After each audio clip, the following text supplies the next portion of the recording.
اچھا، ابھی حال ہی میں جو صدف نعیم صاحبہ جو چینل 5 کی رپورٹر تھیں، ان کی ایک بہت ہی ٹریجک ڈیتھ کا واقعہ پیش آیا اور اس پہ بہت سے میڈیا میں قیاس آرائیاں بھی ہو رہی ہیں. اور شروع میں جب ان کا یہ خبر آئی تھی تو اس پہ یہ بھی کہا جا رہا تھا کہ وہ جو گارڈ تھے کنٹینر پہ، انہوں نے دھکا دیا صدف کو. پھر ابھی میں نے دیکھا ایک ویڈیو آئی ہے جس میں کہ وہ دکھا رہے ہیں ان کو کہ وہ کنٹینر کے پیچھے بھاگ رہی ہیں، اور پھر یہ کہا جا رہا ہے کہ شاید وہ کنٹینر آہستہ آہستہ چل رہا تھا، اس پہ چڑھنے کی کوشش میں شاید ان کا پاؤں پھسلا اور وہ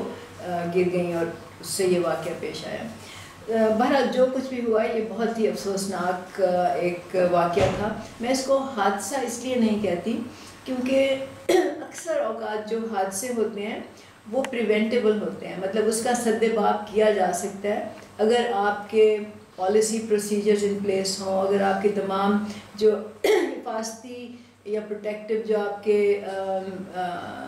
طریقہ کار ہو آپ اس کو فالو کریں تو یہ بہت حد تک حادثات جو ہیں یہ پریونٹ کیے جا سکتے ہیں. اسی طرح ہم دیکھتے ہیں کہ جو ورکنگ کلاس میں جو فیکٹریز میں لوگ مر جاتے ہیں یا جب وہ کھمبوں پہ چڑھتے ہیں بجلی کے الیکٹرک شاک سے مر جاتے ہیں، زہریلی گیس سے مر جاتے ہیں، کانوں میں لوگ دب کے مر جاتے ہیں، اور ان کو ایک حادثہ کہہ کے اس کو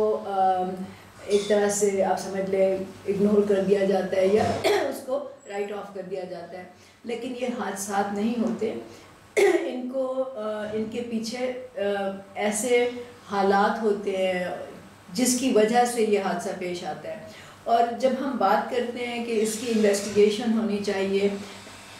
یا اس کا پوری فیکٹ فائنڈنگ ہونی چاہیے، جو کہ ابھی پنجاب گورنمنٹ نے ایک فیکٹ فائنڈنگ کمیشن جو ہے وہ بھی تشکیل دیا ہے. اس کا یہ ضروری مطلب نہیں ہوتا کہ کسی پہ آپ نے الزام لگانا ہے یا کسی کو اس کا آپ نے کہنا ہے کہ کسی کی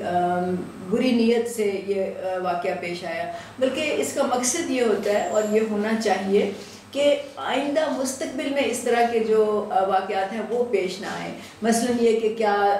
چلتے کنٹینر میں صدف کو اوپر چڑھنا چاہیے تھا، کیا اگر وہاں پہ اتنا رش تھا اور اتنی بھیڑ تھی اور لوگ ہر کوئی وہاں پہ دھکم پھیرتی تو کیا اس کے لیے کوئی پالیسی یا قانون ہونی چاہیے تھی.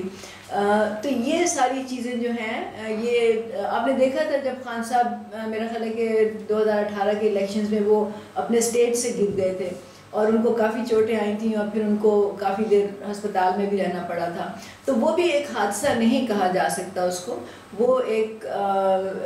حفاظتی تدابیر کی کمی کی وجہ سے ہوتا ہے. تو اس طرح کی جو چیزیں ہوتی ہیں میرا خیال ہے کہ ہمارا فوکس بجائے بلیم گیم کے یا لوگوں کو الزام دینے کے اس پہ ہونا چاہیے کہ ہم آئندہ اس کو کس طرح سے پریونٹ کر سکتے ہیں، اس طرح کے واقعات تاکہ آئندہ نہ ہوں اور جانیں ضائع نہ ہوں. اس کا جو دوسرا پہلو ہے وہ یہ ہے کہ صدف کے ہسبینڈ جو تھے انہوں نے ایک سائن کیا کہ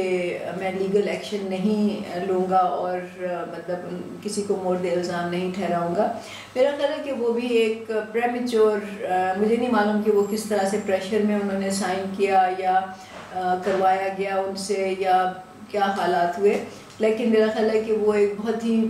جلدی میں اور عجلت میں اور وہ ایک انڈر پریشر مجھے لگتا ہے کہ انہوں نے شاید یہ قدم اٹھایا. انسان کے ساتھ کسی کے ساتھ جب اس طرح کا واقعہ ہوتا ہے تو وہ ایک دم سے شوق میں چلے جاتے ہیں، جو آپ کے قریبی لوگ ہوتے ہیں، خاندان کے لوگ ہوتے ہیں، آپ کے چاہنے والے ہوتے ہیں. تو یہ کرنا میرا خیال ہے کہ ان کو تھوڑا ٹائم دینا چاہیے تھا تاکہ وہ سوچیں سمجھیں اور اس کے بعد وہ کوئی فیصلہ کریں. تو یہ 2-4 پہلو ہیں جس پہ شاید کہیں بات نہیں ہو رہی، تو میں نے سوچا کہ میں آپ کی توجہ اس کی طرف دلا دوں اور ہمیں سب کو اس پہ غور کرنا چاہیے. بہت شکریہ.